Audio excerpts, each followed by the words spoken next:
basi wajya umbwira nkagushakira ibikecuru mu ngano. Itesi bayaraguye. Akumiro ninyo y'ikimasa naho imvunjira handurika. Muze n'umuntu agira vitesi.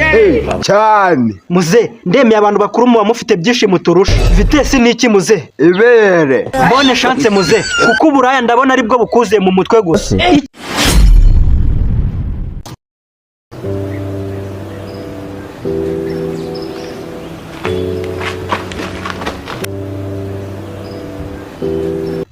Okay se zosuze. Ninkubwira ko atari njyewe warangije kunkubita biramarira iki? Okay se ushatse kuvuga ko atari wowe usuze. Naga ari njyewe nyine. Ubwo hakifata hakanuka nk'umusuzi. Nta muntu usuze. It's because of climate change. Vuga neza.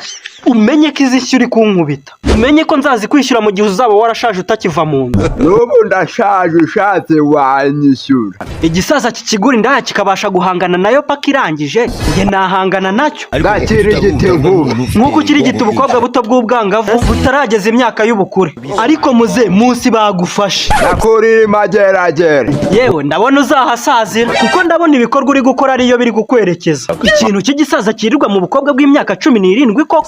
Ibwo buryoha uzibire kubukire gita ku mabere. Buzakuryohana neza mu gihe uzaba ukirigita ku mabere naribika gukirigitisha amapingu ku maboko. Life yawe ukayerekeza mu buroko mu gitondo saa sita na nimugoroba igiti nimugoroba impungure. Erega mba nashyushye. Uragashyushye imbavu. Ikintu cy'igisaza kirirwa mu bukobwa nduta koko. Basi wajya umbwira nkagushakira ibikecuru mu ngano. Itesi bayaraguye. Akumiro ninyo y'ikimasa naho imvunjira handurika. Muze n'umuntu agira vitesi. Cyane. Muze ndemeye abantu bakuru mu bamufite byinshi muturusha. Vitesi ni iki muze? Ibere. Mbone chance muze kuko uburaya ndabona ari bwo bukuze mu mutwe gusa. Ikintu cyagukiza uburaya ni ikintu kimwe gusa. Ubwo ni ikihe? Kukwica gusa kuko ndabona umuntu niyo yaguca igitsina umunwa n'amaboko wajya usambanisha amano.